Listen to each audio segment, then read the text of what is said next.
Pirando Amigo orgulhosamente apresenta Questão do Vestibular Seriado de Juiz de Fora, Módulo 2.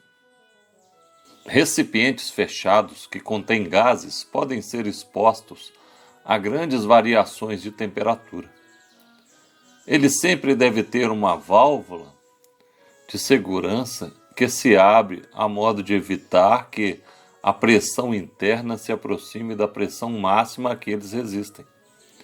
Considere uma panela de pressão tampada contendo um mol de gás ideal, monoatômico, inicialmente a pressão atmosférica e a temperatura de 27 graus Celsius.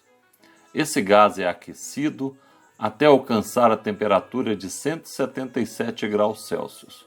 Se for necessário, considere 1 atm igual a 10 a quinta Newton por metro quadrado, a constante R 8,3 Joule mol Kelvin, 0 Kelvin igual a menos 273 graus Celsius, e que a energia interna de um gás monatômico é dada por 3 meios de nRT. Letra A.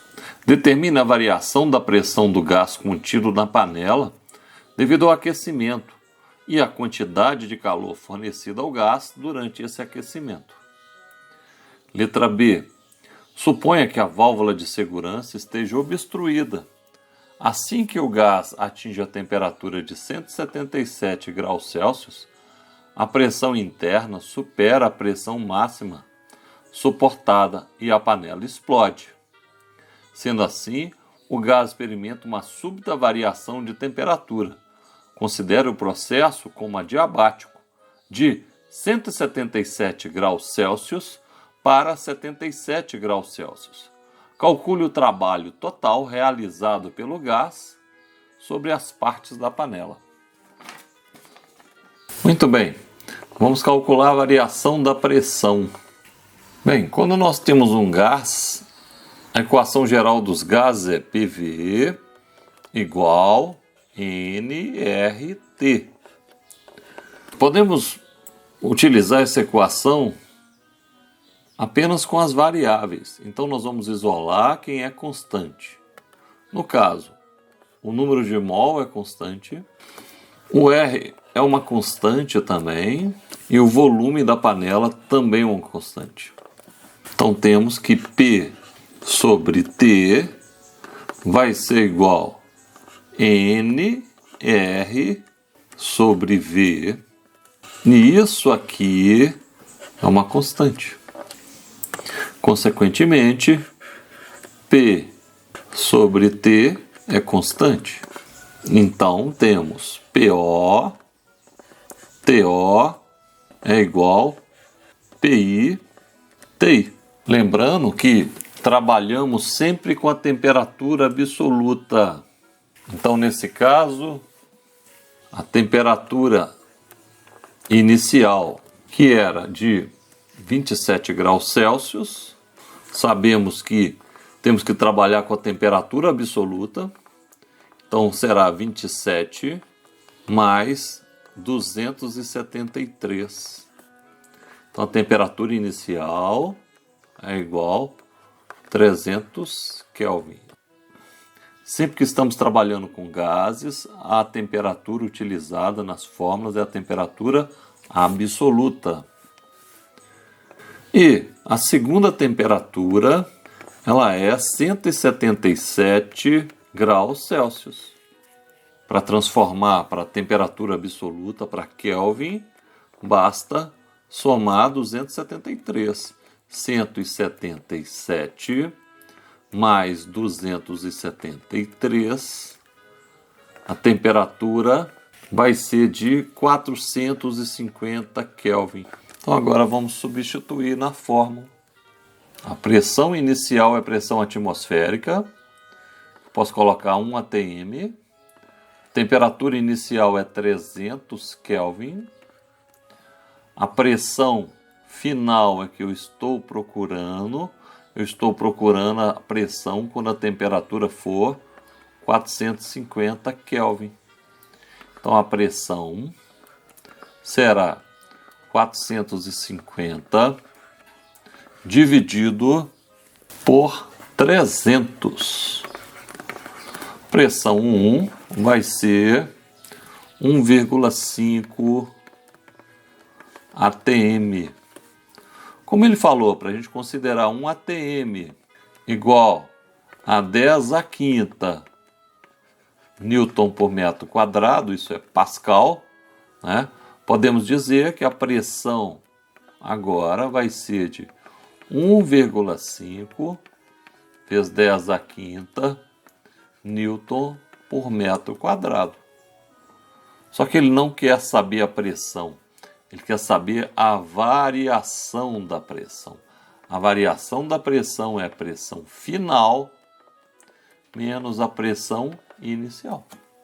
Então temos a variação da pressão é igual a 1,5 vezes 10 à quinta menos a pressão atmosférica, que é 1,0 vezes 10 à quinta. Variação da pressão é 0,5 vezes 10 à quinta, que corresponde a 5 vezes 10 a 4 Newton por metro quadrado. Ou a variação da pressão é meio atm.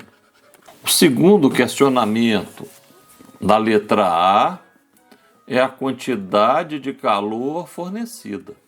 Como o volume foi constante, quer dizer que o trabalho é igual a 0 joules.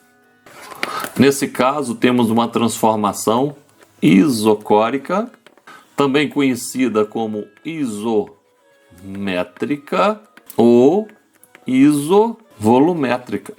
Vamos usar a primeira lei da termodinâmica, que é igual a ΔU mais trabalho.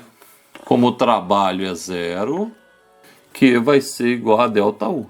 Q é quantidade de calor, ΔU é a variação da energia interna. No enunciado, ele falou que a energia interna de um gás monatômico é dada por 3 meios nRT.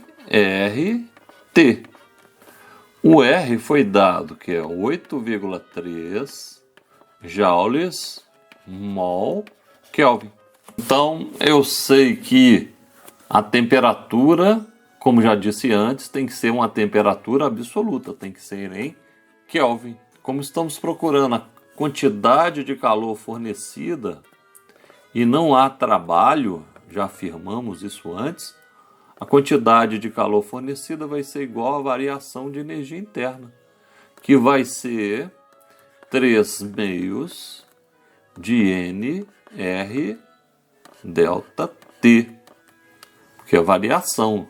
Aqui é só T. Por que é só T? Porque aqui é energia interna. Se eu quiser saber a variação da energia interna, vai ser delta T. Então, Q, a quantidade de calor fornecida é 3 meios, vezes 1 mol, vezes o R, 8,3, vezes temperatura absoluta final, 450, menos a temperatura inicial, que é 300 Kelvin. Resolvendo, vamos ter que a quantidade de calor será de 1.867,5. Ah, mas estou na dúvida da unidade disso, né? Podemos observar que a constante que foi usada na fórmula, ela vem em joule. Então, esse calor também é joule. Resolvendo a letra B, suponha que a válvula de segurança esteja obstruída. Assim que o gás atinge a temperatura de 177 graus Celsius, a pressão interna supera a pressão máxima suportada e a panela de pressão explode. Sendo assim, o gás experimenta uma súbita variação de temperatura. Considere como processo adiabático de 177 graus Celsius para 77 graus Celsius, Calcule o trabalho total realizado pelo gás sobre as partes da panela. Bem, primeira coisa, adiabático é quando não há troca de calor. Então, quando é adiabático, o Q vai ser igual a zero. Pela primeira lei da termodinâmica, Q é igual a ΔU mais trabalho. Como é um processo adiabático, o Q é zero. Então, ΔU é igual a menos trabalho, ou o trabalho é igual a menos ΔU. ΔU é a variação da energia interna. Foi dado que a energia interna pode ser calculada como 3 meios de nRT. Então, a sua variação pode ser 3 meios de nRΔT. Chamando a atenção mais uma vez que a temperatura tem que ser a temperatura absoluta. Então, a temperatura inicial era de 177 graus Celsius, só que a gente trabalha, como já dissemos, com temperatura absoluta 450 Kelvin e a temperatura final 77 graus Celsius, 350 Kelvin. Então a variação da energia interna é igual a 3 meios de nRΔT.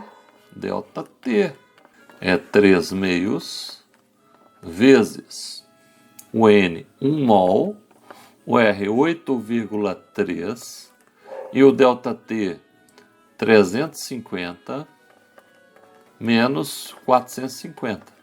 Variação da energia interna menos 1.245 joules. Estamos procurando o trabalho. Sabemos que o trabalho é menos a variação da energia interna. Então, o trabalho vai ser menos 1.245. O trabalho vai ser 1.245 joules. Positivo, porque é uma expansão. Quando houve uma explosão, o sistema expandiu. Espero que tenha gostado da aula. Ajude a divulgar o canal Pirando Amigo. Muito obrigado pela atenção.